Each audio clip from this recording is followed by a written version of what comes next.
자, 오늘 말씀 제목은 그리스도인은 어떻게 사는가 두 번째 시간입니다. 그래서 우리가 2021년도를 처음 시작하면 첫 주에 이 복음으로 시작하는 새해라는 제목으로 해서 오늘까지 6주 동안 그리스도인에 대해서 우리가 좀 말씀을 나누고요. 이제 오늘을 마지막으로 이 주제로는 이제 오늘까지 말씀을 나누도록 하겠습니다. 얼마 전에 제가 뉴스를 보니까 이제 저희 그 큰아들이 앞으로 이제 캐나다로 유학을 갈 계획을 가지고 있어요. 그래서 빠르면 올 여름 전에 한 6, 7월 빠르면 뭐 늦으면 이제 연말쯤 이렇게 해서 캐나다로 건너갈 계획이 있어서 제가 캐나다에 대한 관심이 많습니다. 캐나다에 관심이 많아서 캐나다라는 이름이 나오면 막 이렇게 뒤져봐요. 근데 며칠 전에 그런 뉴스가 올라왔더라고요. 캐나다에 입국하는 모든 외국인들은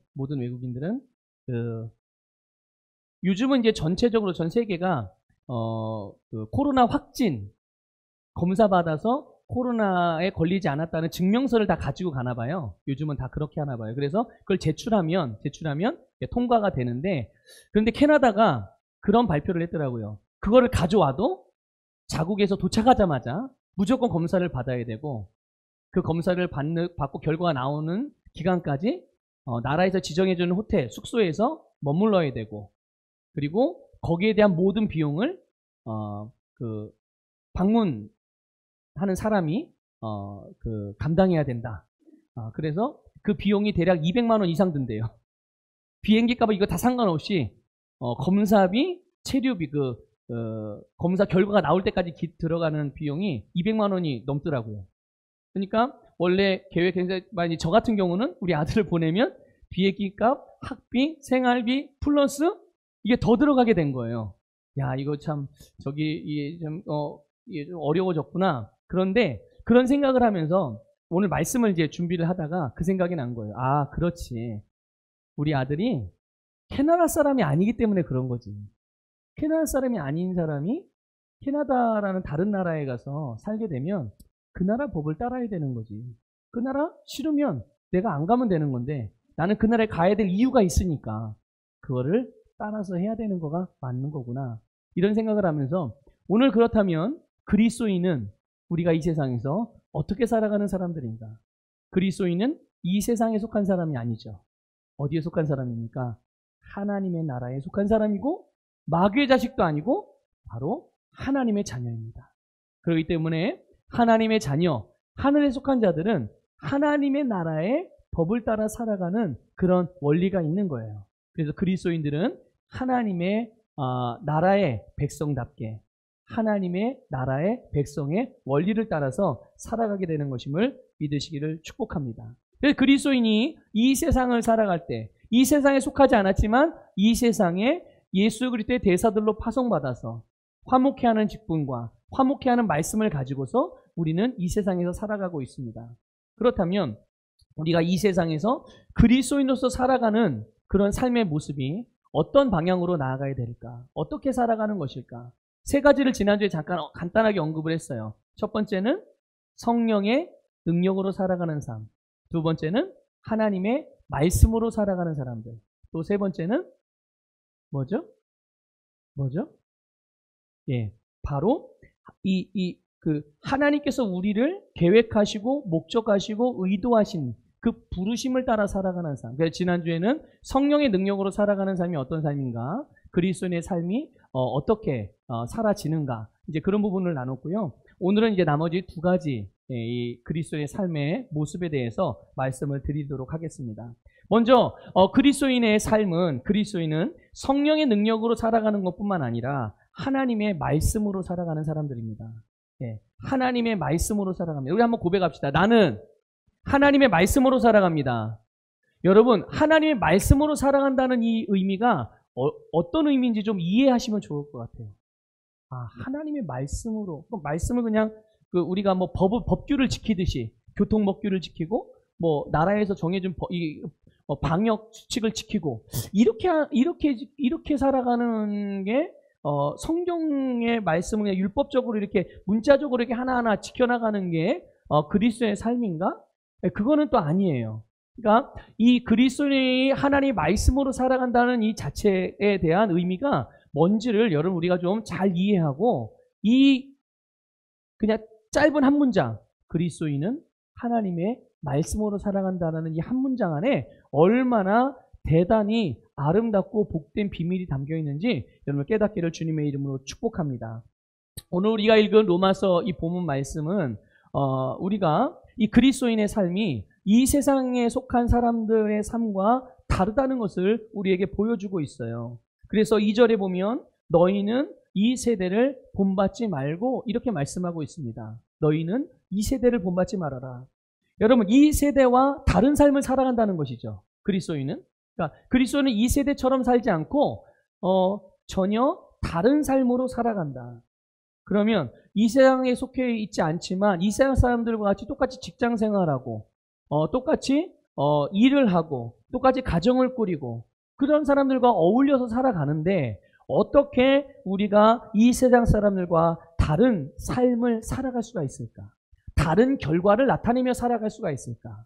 다른 열매를 맺으며 살아갈 수가 있을까? 뭐 예를 들면 이런 걸 수도 있겠죠. 지금 세상 사람들은 코로나19로 인해서 많이 우울해하고 있고 어려워하고 있고 이제 코로나 블루를 넘어서 코로나 레드의 때가 되어서 이 코로나 레드로 인해서 굉장히 경각심이 지금 곳곳에서 일어나고 있다라고 그렇게 이야기해요. 코로나 블루는 뭐고 코로나 레드는 뭐예요, 목사님? 네. 코로나 블루는 뭐냐면 코로나 때문에 우울감을 느끼는 것을 말하는 거예요. 아휴, 무기력감, 외로움, 우울함. 그러니까 코로나로 인해서 생긴 우울감들을 말하는 거죠. 무기력함. 왜냐하면 이것저것 뭘 해야 되는데 할 수가 없는 상황이 되니까 원하는 것을 못하니까 거기에 따르는 우울감. 이걸 코로나 블루라고 말합니다. 우울증을 말하는 거예요. 우울증. 그런데 이제 이걸 넘어서 코로나 레드라고 나타나는 거죠. 이 코로나 레드는 뭐냐? 코로나로 인하여 이 코로나 우울감에서 머무르는 것이 아니라 이 우울감으로 만들어진 결과를 낸다는 거예요. 근데 그 결과가 어떤 결과냐? 자살 충동, 폭력, 살인, 자해, 포기, 좌절 이런 것들을 말하는 거예요. 어떤 사람은 스스로 목숨을 끊으려는 마음을 갖고 어떤 사람은 인생을 포기하려는 마음을 갖고 아니면 분노에 차서 이거를 어디 해소할 수 없으니까 다른 사람에게 묻지마 폭행이라든지 묻지마 살인이라든지 이런 범죄 행위로 그런 모습들이 나타나는 세상 사람들은 그렇게 지금 흘러가고 있는 거죠. 그런데 이런 세대를 본받지 말라. 그럼 어떻게 그리스도인들은 이런 그 지금 흐름과 이런 분위기들인데 어떻게 다른 삶을 사는가? 그럼 어떤 사람들은 우울하고 걱정하고 염려하고 무기력하고 삶을 포기하고 절망하고 이러고 살아요. 그럼 그리스도인들은요? 어떻게 산다는 거예요? 그런 사람들과 같지 않고 그럼에도 불구하고 기쁘고 즐겁고 감사하고 또 자기의 할 일들을 마땅히 하며 어떤 것 하나도 포기하지 않고 미루지 않고 어딘가에 책임을 전가시키지 않고 핑계대지 않고 못한다고 생각하지 않고 이렇게 살아간다는 거죠. 어떻게 해서 이렇게 그리스도인들은 이 세대의 사람들과 다르게 살아가고 다른 열매를 나타내고 다른 삶의 결과를 나타낼 수 있는가? 그것은 바로 마음을 새롭게 함으로 변화를 받아서 그렇게 가능하다는 거예요. 마음을 새롭게 한다. 여기서 마음은 무엇이냐? 바로 우리의 생각을 말하는 거예요. 우리의 사고방식, 생각의 형태, 우리의 혼에 담긴 것을 말하는 겁니다. 혼적인 부분들. 여러분 우리가 구원받기 이전에는 우리는 이 세상의 가치관이나 원리를 따라서 살아왔었어요. 그러나 거듭난 그리스도인이 이제 그들의 사고방식과 가치관을 이 세상의 것이 아니라 새로운 사고방식, 새로운 가치관을 갖게 된다는 것이죠. 어떤 것을 통해서요? 말씀을 통해서요. 말씀을 통해서 생각이 바뀌고 사고방식이 바뀌고 가치관이 바뀌는 거예요. 그렇게 말씀으로 우리의 생각들을 그리스도인들이 자신들의 생각들을 말씀으로 새롭게 해갈 때, 변화시켜 갈 때 우리는 변화받는다고 말씀하고 있는 거예요. 지금 로마서 본문 말씀은 너희가 생각을 변화시킴으로 생각을 바꿈으로 변화를 입을 수 있다. 변화를 받는다 이렇게 말하는 거예요. 그러니까 우리가 생각을 말씀으로 바꿔가면 그 바꾸어진 생각대로 우리의 삶에 변화가 일어난다게 된다라는 것을 지금 사도 바울을 통해 성령님이 말씀해 주시는 거죠. 여러분, 그리스도인이 성령의 능력으로 산다는 것은, 우리 지난주에 봤던 성령의 능력으로 살아간다는 것은 어떤 승리라는 결과를 가져오는 능력이라고, 파워, 힘이라고 말씀을 드릴 수 있다면, 이 말씀으로 살아간다는 것은 뭐냐 하면, 말씀으로 생각을 바꾼다는 것은 뭐냐 하면, 바로 그 사람의 현재 삶의 모양, 지금 나의 현재, 내 가정의 현재 모습, 내 개인의 현재 모습, 내 사역의 현재 모습, 내 사명의 현재의 모습, 내 직장과 사업장의 현재 모습, 내 재정 상태의 현재의 모습, 내 심리 상태의 현재 모습, 내 인간관계의 현재 모습, 그런 지금 현재의 내 삶의 모양을 만드는 재료, 그것이 바로 말씀이에요. 그러니까 내가 말씀을 가지고 어떻게 사용하느냐에 따라서 현재 나의 삶의 모양이 달라진다는 것이죠. 그러니까 재료라고 말씀드릴 수 있는 거예요. 재료라고. 그러니까 그 재료가 되는 말씀이 결국 나의 사고방식과 나의 가치관과 연결되어져 있는 거예요. 본질적으로 말하면. 그래서 우리가 좀 오늘 알아야 될 것은 뭐냐면, 우리가 거듭나고 구원받았다고 해가지고요, 저절로 삶이 변화되지는 않는다라는 거예요. 이걸 먼저 여러분 꼭 분명히 알고 계셔야 돼요. 그러니까 많은 성도들이 나 이제 예수 믿어, 나 이제 거듭났어, 나 이제 교회 다녀, 이러면 삶이 저절로 바뀌는 줄 알아요. 여러분, 저절로 바뀌던가요? 교회 다니면 생활이 저절로 바뀌던가요? 재정이 저절로 바뀌던가요? 건강 상태가 저절로 바뀌던가요? 인간관계가 저절로 바뀝니까? 아니에요.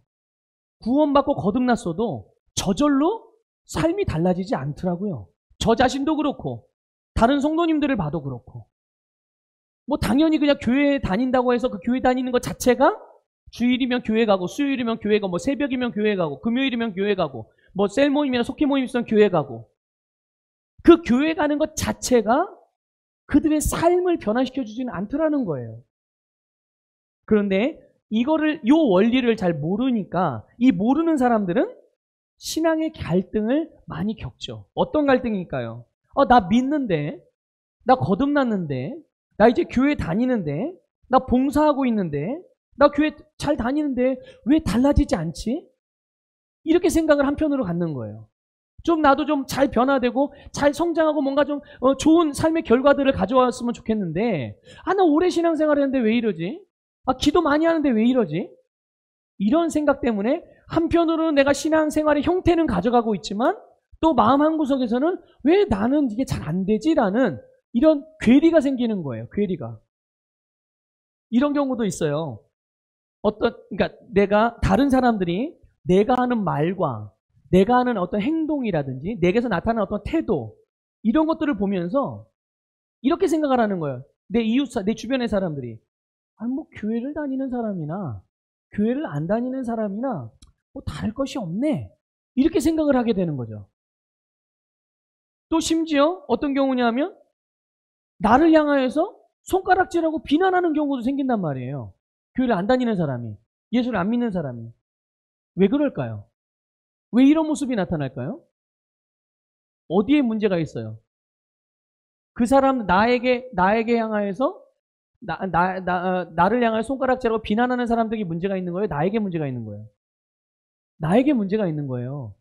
그 사람들이 내 말을 들었을 때 내가 하는 말투, 또 어떤 삶의 태도들, 사람을 대하는 방식들, 또 그가 했던 행동으로 말미암아 나타나는 결과들, 이런 거를 보니까 교회를 다니는 사람이나 안 다니는 사람이나 다를 게 없는 거예요. 그들이 볼 때. 오히려 또 더 비난을 받기도 하죠. 그런 이유는 당연히 그리스도인답지 않은 말, 그런 행동, 그런 태도로 살기 때문에 그런 삶의 결과가 오게 되는 거죠. 또 이런 경우도 있죠. 그리스도인들은 기본적으로 늘 계속적으로 성장하고 발전하고 진보하는 것이 정상입니다. 믿으십니까? 성도들은 신앙생활을 하면 할수록 성장하는 게 정상인 거예요. 그래, 성장을 안 해. 멈춰있고 더디고 퇴보하고 후퇴하고, 이렇다면 이건 정상이에요, 비정상이에요? 그런데 여러분, 누가 그런 표현들을 이게 종종 쓰던데, 비정상이 정상인 것처럼 되어진 시대가 오늘 이 시대예요.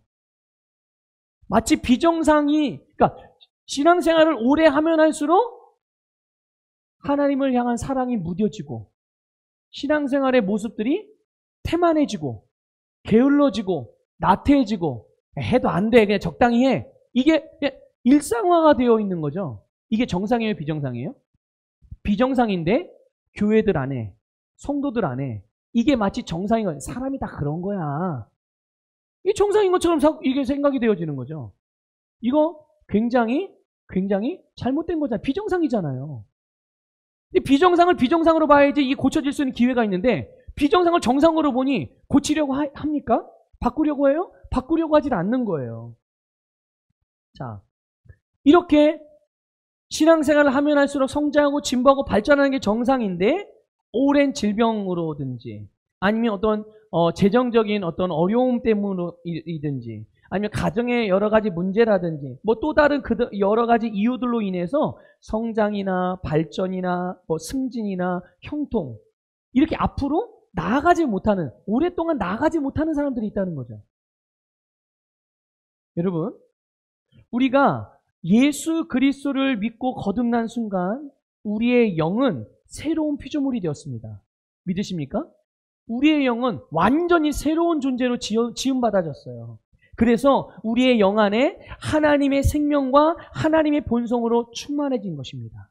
저와 여러분, 예수님을 믿는 모든 사람들은 거듭난 순간 그 안에 하나님의 생명과 하나님의 본성으로 충만해졌어요. 그러나 우리가 알아야 되는 영적인 원리가 바로 여기가 중요한 거예요. 그러나 우리의 혼이나 몸은 아직 변화가 됐어요, 안 됐어요?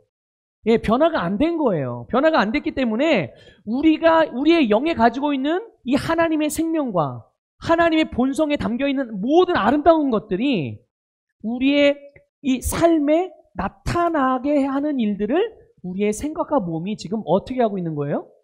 예, 제한하고 있는 거예요. 그러니까 내가 가지고는 있지만 이거를 마음껏 쓸 수가 없는 지금 상태가 되는 거죠. 그 상태가 바로 거듭났음에도 불구하고 아직 변화되지 않은 생각과 변화되지 않은 육신의 감각을, 육신의 습관을 계속적으로 가지고 가는 사람들에게 나타나는 현상들이에요. 나는 믿는데 왜 안 되는가? 그것은 아직 그 분야에 대해서 변화되지 않은 부분이 있어서 그런 거죠. 어디가 안 변해? 내 영이 안 변한 거예요? 아니에요. 내 영이 안 변한 게 아니라 바로 우리의 생각이 아직 안 변한 부분이 뭔가 있는 거예요. 그렇다면 우리가 해야 될 일은 뭘까요? 네, 생각을 바꿔가면 되는 거예요. 생각을 변화시키면 우리가 생각을 바꾸면 하나님께서 우리가 이 세대를 본받지 않고 본받지 않는 그런 삶의 태도를 가져가면 우리의 마음이 변화되어서 우리의 삶이 자연스럽게 변화받는 줄 믿으시기를 주님의 이름으로 축복합니다. 그러니까 이런 원리를 알고 우리가 우리의 생각들과 우리의 삶의 습관들을 바꿔가야 될 것이에요. 그러니까 이런 원리를 모르면 그냥 자아가 살아서 그래, 고집이 살아서 그래, 뭐 쓴뿌리가 있어서 그래, 그거 그냥 금식하고 막 작정기도 하고 털어내. 이렇게 해서 계속 우리의 사고방식을 율법적이고 전통적인 사고방식으로 옛 계시, 이전 계시의 그런 수준으로 자꾸만 우리를 생각하게 만들어요. 아니에요. 그게 아니라 바로 이런 내 영이 지금 문제가 있는 게 아니라 내 생각에 지금 뭐가 문제가 있으니 이거를 바꾸면 되겠구나. 자, 그러면 우리의 생각을 바꿀 수 있는 재료가 뭘까요? 사람들의 좋은 이야기를 듣거나 아니면 어떤 나의 마음과 생각을 공감해주는 사람들로 내가 위로를 받고 그래서 그 위로를 받은 힘으로 뭔가 내가 앞으로 달려갈 수 있는 결단을 내리고 그것이 우리의 생각을 바꿔줄까요? 아니에요. 그런 게 아닙니다. 그러니까 여러분 혹이라도 요즘에 이 코로나19로 인해서 많은 사람들이 어려움을 당하다 보니까 이 마음을 이 감성적으로 굉장히 연약해진 것 같아요. 그러니까 예민해진 거죠. 작은 일에도 가슴이 아프고 또 작은 일에도 또 갑자기 또 확 기뻐하고 이게 그 감정의 기복이 좀 심해지는 그런 것 같아요. 그런데 여러분이 혹이라도 이 감성적인, 이 감정적이거나 이 감각적인 부분이나 또 우리의 삶에 이 나타나는 부분들에 대해서 어떤 문제들이나 뭔가 필요를 느끼게 될 때 그것을 감각이나 사람의 방법으로 하려 하지 마시고요. 하나님 앞에 영으로 반응하시기를 주님의 이름으로 축복합니다. 네. 왜냐하면 사람을 찾아가고 사람의 소리를 듣고 사람에게 위로받으려고 하고 이런 모습들은 결국 한계가 있어요. 그게 우리를 바꿔주지 않아요. 또 조금 지나면 또 다른 모습으로 나타나게 되거든요. 그런데 하나님의 말씀은 근본적으로 우리의 생각을 완전히 바꿔주는 능력이 있습니다. 그래서 우리 고린도후서 10장 보겠습니다. 고린도후서 10장 4절 5절을 한번 읽어보겠습니다. 시작. 우리의 싸우는 무기는 육신에 속한 것이 아니요 오직 어떤 견고한 진도 무너뜨리는 하나님의 능력이라. 모든 이론을 무너뜨리며 하나님을 아는 것을 대적하여 높아진 것을 다 무너뜨리고 모든 생각을 사로잡아 그리스도에게 복종하게 하니. 자, 아멘. 자, 중요한 건 뭐냐면 어떤 견고한 진도 어떻게 한다고요? 무너뜨린다는 것. 그리고 모든 생각을 사로잡아서 어디에게 복종시킨다고요? 우리의 모든 생각을 사로잡아서 어떤 생각을 가졌든지 상관없어요. 이전까지 우리가 가지고 있던 모든 생각을 사로잡아서 예수께 복종시키는 능력. 이게 바로 하나님의 말씀의 능력이라는 것을 믿으시기를 축복합니다. 여기 보면 견고한 진이라는 표현이 나오는데 이 견고한 진이라는 것은 뭘 말하는 거냐면 이 세상의 악한 생각들을 말하는 거예요. 또 죄가 습관이 되어져 버린 것들, 이런 것들, 또 하나님의 말씀과 반대되는 이론과 사상들, 그리고 이런 이론과 사상들에 의해서 경험이 됐으니까 이게 이제 완전히 누구 거 된 거예요? 완전 내게 된 거죠. 하나님의 말씀과 반대되는 사상과 이론들을 가지고 내가 그걸 가지고 있었는데 이게 실제로 내가 살면서 이대로 경험을 했네. 그러니까 이게 내게 내 거가 된 거예요. 이런 것들. 그래서 완전히 내 거가 돼서 그냥 내 사고방식이 되고 내 삶의 패턴이 되고 내 삶의 기준이 됐던 이런 것들. 그래서 완전히 우리의 체계화된 사고방식들.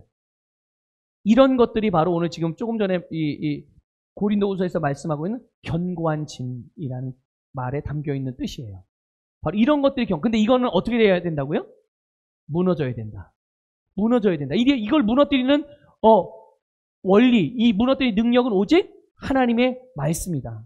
그래서 그리스도인은 새로운 피조물로서의 삶이 있는데 이런 견고한 진이 우리의 생각 속에서 거듭났음에도 불구하고 그의 사고방식 안에서 하나님의 말씀보다 더 우세한 위치에 있다면, 우세한 위치에 두고 있다면 그것 때문에 우리의 거듭난 영에 가지고 있는 것들이 실제적인 우리의 삶으로 나타내는 일에 제한을 받게 되는 거예요. 그래, 이거를 가지고 있어야 돼요? 치워버려야 돼요? 이거 치워버려야 돼. 여러분 속에 갖고 있는 게 다 이게 뿜어져 나온다니까요. 그렇기 때문에 우리는 반드시 이 견고한진을 무너뜨려야 하고 이 견고한진은 하나님의 능력으로만 무너질 수가 있는데 그 하나님의 능력, 하나님의 무기, 그것은 바로 하나님의 말씀이에요. 믿으십니까?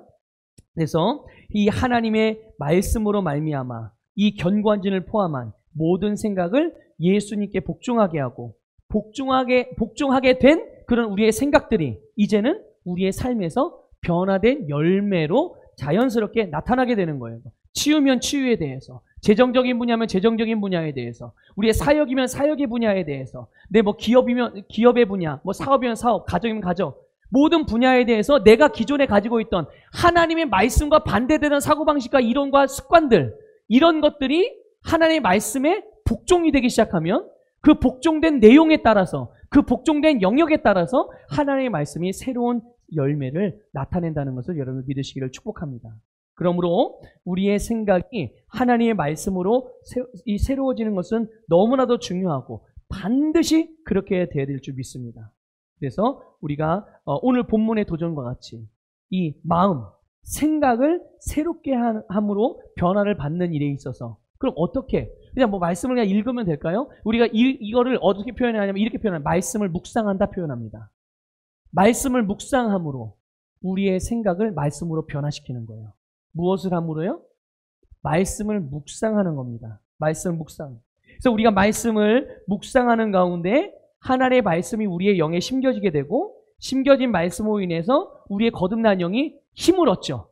말씀을 먹으면 먹을수록 우리의 영적인 힘은 점점점 강하고 활성화되어지게 돼요. 그러면 우리의 생각이 하나님의 말씀과 일치되지 않았던 생각들도 우리의 영의 힘이, 이 영의 그런 어떤 강력한 힘들이 이 생각을 생각에 영향을 미치게 되고 우리의 사고방식과 가치관이 변화되게 되는 거예요. 그래서 여호수아 1장 8절을 보면 익히 우리가 잘 알고 있는 말씀이지만 읽어보겠습니다. 시작. 이 율법책을 내 입에서 떠나지 말게 하며, 어디에서 떠나지 말게 하라고요? 자, 입에서 떠나지 않게 하는 거예요. 이거 무슨 의미예요, 이게? 말하라는 거예요. 떠나지 않게. 입에서 떠나지 않게 말하는 건 어떻게 말하는 겁니까? 계속 중얼거리는 걸 말하는 거예요. 자, 계속 이어서 읽겠습니다. 주야로 그것을 묵상하여 그 안에 기록된 대로 다 지켜 행하라. 그리하면 내 길이 평탄하게 될 것이며 내가 형통하리라.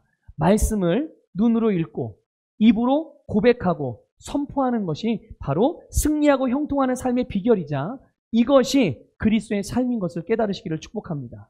그러니까 여기 번역된 묵상이라는 말, 묵상하라. 이 묵상이라는 말은 말씀을 깊이 생각하는 것과 아울러서 입으로 계속 중얼거리고 결국은 입으로 중얼거리다 그 말씀이 내 안에서 힘을 얻고 내 영이 그 말씀으로 말하는 힘을 얻어서 내게 믿음이 올라오고 확신이 생기면 그때 내가 믿음으로 큰 소리로 외쳐서 선언하는 거예요. 그러면 내가 믿음으로 선언한 그 모든 것들은 우리의 삶에서 변화를 가져오게 되는 것이죠. 시편 말씀도 같은 맥락의 말씀을 우리에게 가르쳐 줍니다. 시편 1편 1, 2절 우리 읽겠습니다. 시작. 복 있는 사람은 악인들의 꾀를 따르지 아니하며 죄인들의 길에 서지 아니하며 오만한 자들의 자리에 앉지 아니하고 오직 여호와의 율법을 즐거워하여 그의 율법을 주야로 묵상하는도다. 아멘. 시편 말씀도 역시 하나님의 말씀을 주야로 밤낮으로 묵상하는 것. 그래서 이 말씀을 묵상하는 게 결국 우리가 영적으로 성장하고 생각이 변화되고 결국 우리의 삶이 형통하고 복되게 된다는 것을 말씀해 주고 있는 거예요. 그래서 우리는 지속적으로 말씀을 듣고 또 말씀을 읽고 말씀을 배우고 입으로 고백하고 선포하면서 말씀을 묵상함으로 우리의 영의 말씀을 먹이는 거죠. 여러분, 말씀을 먹이는 것, 우리가 하루 세 끼 끼니 거르지 않고 하루씩 거르지 않고 늘 규칙적으로 우리가 일상에 늘 계속적으로 반복적으로 밥을 먹는 것처럼 식사를 하는 것처럼 우리가 늘 하나님의 말씀으로 내 영에 먹이고 우리의 생각을 변화시키는 것뿐만 아니라 여러분, 그래서 이 말씀을 묵상하는 시간들을 좀 여러분의 하루의 삶 가운데서 비중을 좀 많이 가져가시면 좋을 것 같아요. 계속 비중을 늘려가시기를 주님의 이름으로 부탁을 드립니다. 그러니까 여러분 한번 하루 24시간을 좀 생각해 보세요. 좀 실제적인 도움을 여러분들에게 좀 드리려고 그러는 거예요. 하루 24시간 중에 여러분 잠자는 시간이 얼마나 되세요? 네, 몇 시간 됩니다. 그렇죠? 몇 시간 돼요? 자, 그러면 그 가운데 이제 필수적으로 일해야 되는 시간들이 있죠. 그렇죠? 그런 시간들. 또 꼭 필수적으로 내가 뭔가 해야 되는 일들이 있어요. 그리고 나머지 시간에 뭐 합니까? 여러분 TV 하루에 얼마나 보세요? 텔레비전. 그러니까 생각해 보세요. 제가 말씀을 드릴 때 그 말씀에 대해서 생각을 해보시는 거예요. 점검하시라는 거예요. 그냥 뭐 많이 보죠 이러고 말 게 아니라 실제적으로 구체적으로 계산을 해보시라는 거예요. 하루에 몇 시간 TV 보십니까? 자, 하루에 얼마나 스마트폰을 들여다보세요? 하루에 얼마나 게임을 하십니까? 하루에 얼마나 친구들이나 사람들과 통화를 하세요? 하루에 얼마나 뉴스를 보고 계십니까? 자, 그리고 그렇다면 하나님의 말씀은 얼마나 묵상하십니까? 이걸 한번 생각해 보세요. 내가 내 생각을 많이 열어두는 곳일수록 거기에 것을 내가 받아들이게 되고 그게 내 사고방식이 되어집니다. 요즘에 여러분 동성연애를 어떻게 생각하세요? 목사님, 동성연애라는 불경한 말을 강단에서 함부로 쓰시면 안 됩니다. 또 이렇게 생각하시는 분 계시나요? 네?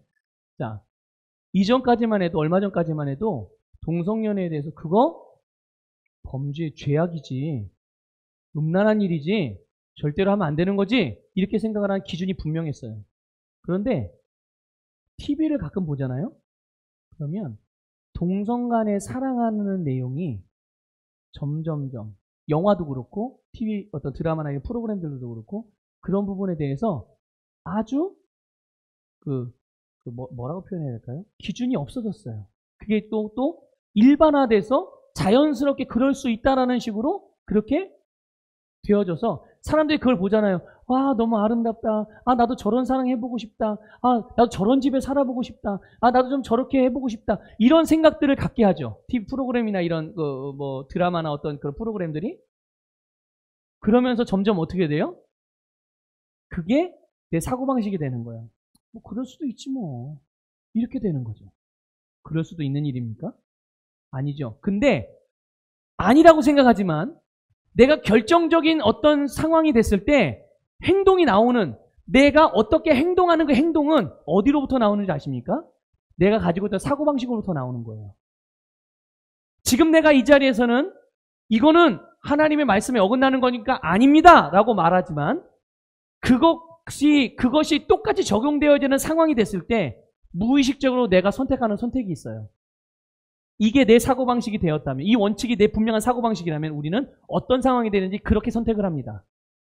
그런데 그게 아니라 이게 아직 알기는 알지만 내 사고방식이 안 됐어요. 그러면 내가 결정적인 그 상황을 만났을 때 우리는 반대 것을 선택하게 되는 거예요. 그래서 우리의 생각을 점점 하나님의 말씀에다가 비중을 많이 두어가는 것이 마땅한 그리스도의 삶이 돼야 될 줄 믿습니다. 여러분, 코로나19에 대한 뉴스를 계속 들어보세요. 하루 온종일 뉴스 틀어놓고 어떻게 될까요? 그냥 매일매일 불안해서 못 살아요. 코로나 때문에 아무것도 못해요. 당연히 교회 못 가는 거 당연하죠. 이게 당연한 거예요, 이게. 예전에 좀 얼마 전까지, 몇 달 전까지만 해도 교회 못 가면 어떻게 돼요? 마음이 불안불안하고 심장이 막 벌렁벌렁거렸어요. 근데 영적인 원리를 따라서 사고방식이 바뀐 게 아니라 세상 사람들의 소리와 뉴스를 점점 듣다 보니까 아유, 차라리 교회 안 가는 게 나아. 교회 가서 코로나19 걸리면 교회 욕먹이고 세상 사람들이 지탄받고 그럼 되겠어. 그냥 집에서 예배드려도 되지. 그게 집에서 예배드려도 안 된다는 말이 아니라 집에서 예배드려도 된다는 그 사고방식이 어디로부터 나온 것입니까? 말씀의 원리로부터 나온 것입니까? 아니면 뉴스나 세상 사람들의 이야기로부터 나온 것입니까? 이게 중요한 거예요. 똑같이 집에서 예배를 드리는데 어떤 사람이 말씀의 원리를 따라서 예배를 집에서 드려요. 어떤 사람들은 세상 사람들이 가져온 기준을 가지고서 집에서 예배를 드려요. 사람이 보기에는 똑같이 보이나 그 중심을 아시는 하나님은 다 알고 계시다니까요. 그래서 중심이 중요한 거고 중심을 바꾸는 일에 있어서 가장 중요한 게 뭐냐? 하나님의 말씀으로 우리의 사고방식을 바꾸는 거예요. 그래서 말씀으로 여러분의 하루하루의 시간들을 더 많이 가져가시기를 주님의 이름으로 축복합니다. 자, 이제 하나님의 말씀으로 살아가는 것이 우리 그리스도의 삶의 방식. 마지막으로 하나만 더 말씀을 드리면 그리스도인들은 여러분 부르심을 따라 살아갑니다. 부르심. 우리 빌립보서 3장을 좀 보겠습니다. 빌립보서 3장 같이 읽겠습니다. 시작. 표대를 향하여 그리스도 예수 안에서 하나님이 위에서 부르신 부르심의 상을 위하여 달려가노라. 아멘. 하나님이 위에서 부르신 부름의 상을 위해서 달려간다. 나는 표대를 향하여 간다. 사도 바울의 고백이에요. 오늘 우리 본문 로마서 12장 1절 말씀에서도 우리의 몸을 무엇으로 하나님께 드려요? 새로운 피조물은 이제 그의 몸을 거룩한 산제물로 드리는 삶. 하나님께서 원하시고 뜻하시는 방향으로 내 자신을 내어드리는 삶. 그게 바로 부르심을 따라 살아가는 삶이에요. 그러니까 하나님은 우리 각자에게, 저와 여러분 각 사람에게 목적을 두고 그 목적을 따라 부르셨어요. 그리스도인은 그냥 단순히 영혼이 구원받는 것뿐만 아니라 하나님께서 우리에게 주신 영생의 복을 이 땅에서 풍성하게 누리길 원하십니다. 근데 거기에서 끝나는 게 아니에요. 그게 아니라 그 풍성하게 누리는 누림을 이 세상에 흘려보내시길 원하시는 거예요. 이 세상이 어떻게 해요? 여러분에게 주어진 여러분의 세상. 그게 어디입니까? 여러분과 관계 맺고 있는 사람들을 말하는 거예요. 여러분과 관계 맺고 있는 모든 사람들에게 그 하나님의 여러분이 지금 누리고 있는 그 풍성한 복을 나눠주고 흘려보내고 알게 하고, 그래서 그들도 나와 같이 하나님의 나라, 하나님의 자녀가 되게 하는 것, 하나님의 나라가 확장되게 하는 것, 이것이 하나님께서 우리를 부르신 부르심이고, 바로 이 부르심 안에 내가 들어오고 이 부르심의 길을 걸어가고 있을 때 그때서야 비로소 우리가 우리의 인생에 대한 참 의미와 참 가치, 참 기쁨의 삶을 살아갈 수가 있는 것입니다. 구원받은 것도 기쁘죠. 여러분, 또 풍성한 삶을 누리는 것도 부유하고 형통하게 살아가는 것, 건강하게 사는 건 너무나 좋은 일입니다. 그러나 그게 전부가 아니라는 거예요. 하나님께서 우리를 부르신 부르심이 그 부르심을 갈 때 바로 최고의 삶을 살아가게 되는 것입니다. 최고의 삶.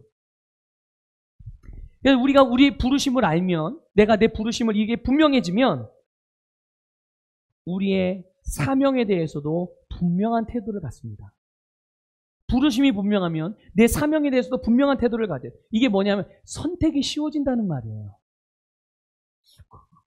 목사님 쉬운 말로만 하면 선택이 쉬워진다. 그 쉬운 말이 저는 별로 안 쉬운데요. 네? 무슨 말인가요? 네, 선택이 쉽다는 말은 뭐냐면 하나님께서 나를 부르신 부르심을 알아요. 그럼 내가 어떻게 살아가는, 하나님이 나에게 맡기신 일이 무엇인지 알겠죠. 그렇게 되면 그럼 내가 그 맡기신 일을 하나하나 감당해 나갑니다. 그런데 이 사명을 이루는데, 하나님께 나에게 하라고 하신 일을 하는 데 있어서, 그 뜻을 이루어가는 데 있어서 도움이 되는 일은 내가 선택해요, 안 해요?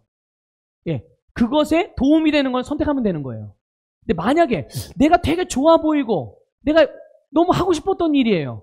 근데 이 하나님께 나에게 하라고 하신 일을 이루기에 도움이 안 되는 일이야. 그럼 이거 선택해요, 안 해요? 그럼 선택 안 하는 거죠. 그래서 부르심을 알면 사명에 대하여 확고해지게 되고, 사명을 위해서 내가 선택하는 선택이 쉬워진다는 거예요. 내 삶의 선택이 쉬워진다는 것입니다. 왜 이러지도 못하고 저러지도 못합니까? 왜 말씀을 선택하지도 못하고 그렇다고 세상을 완전히 선택하지도 못하고 왜 그런 것입니까? 알기는 아는데 나에 대한 부르심이 아직 확고하지가 않아서 그런 거예요. 내가 무엇 때문에 살아가고 있는지를 잘 모르기 때문에 그런 거예요. 여러분, 하나님은 우리를 부르셨습니다. 무엇을 위해서요? 하나님의 목적을 위해서. 그 목적, 그것이 무엇입니까? 바로 하나님의 복음을 전하는 거예요. 복음을 전하는 삶이 우리를 향한 기본적인 부르심입니다. 모든 그리스도인을 향한 부르심. 그리고 이 복음을 전하는 일을 완수하기 위해서 각자를 부르신 부르심의 모양이 다르다는 거예요. 모든 그리스도인을 부르신 부르심의 목적은 복음을 전하는 일인데, 그 복음을 전하는 일을 위해서 각자의 주어진 세상이 다르잖아요. 각자 하나님이 주신 달란트가 다르잖아요. 그렇죠? 그래서 거기에 맞게 하나님께서 복음을 증거하기에 가장 좋은 탁월한 그런 능력과 재능으로 여러분을 그렇게 부르셨다는 것을 깨달으시기를 주님의 이름으로 축복합니다. 그것을 그냥 말씀으로 아는 거예요, 우리가. 무엇으로 안다고요? 말씀으로. 말씀으로 그것을 알고, 때로는 성령께서도 감동을 주셔서 알기도 하고요. 근데 기본적으로는 말씀을 통해서 알죠. 자, 빌립보서 2장 13절을 읽어보겠습니다. 시작. 너희 안에서 행하시는 일 하나님이시니 자기의 기쁘신 뜻을 위하여 너에게 소원을 두고 행하게 하시나니. 아멘.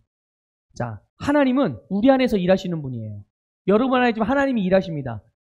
부르심을 향하여 계속 가고 그것을 완수하도록 계속 인도하세요. 그리고 하나님은 우리 안에 하나님이 기뻐하시는 뜻, 그러니까 우리를 향한 하나님의 목적, 그것을 우리에게 두세요. 그것이 하나님의 소원이거든요. 그걸 우리가 소원으로 가질 수 있도록, 원함으로 가질 수 있도록 두신단 말이죠. 그리고 그것을 행하게 하신다는 거예요. 그래서 우리가 우리 안에 일하신 하나님께 우리의 심령의 문을 활짝 열고 하나님의 말씀을 들어요. 하나님의 말씀을 읽습니다. 하나님의 말씀을 배워요. 하나님의 말씀을 묵상해요. 그러면 어떤 주제에 대해서, 어떤 말씀에 대해서 우리의 영 안에, 우리 속에서 우리의 영이 기뻐하고 가슴이 뛰고 막 열망하게 되는 내용들이 있어요. 물론 또 동일한 말씀이지만, 다 좋은 말씀이고 나에게 필요한 말씀이지만, 어떤 주제와 어떤 종류의 말씀에 대해서는 막 내 심장이 막 벌렁거릴 정도로 흥분이 되고 너무너무 막 열정이 생기는 그런 말씀이 있어요. 막 내 가슴이 막 뛰는 말씀. 그게 여러분의 부르심이에요. 복음 전파를 위해서 여러분이 할 수 있는, 또 그것을 내가 무엇을 통해서 복음을 전하지? 무엇을 통해서 하나님의 뜻을 이루지?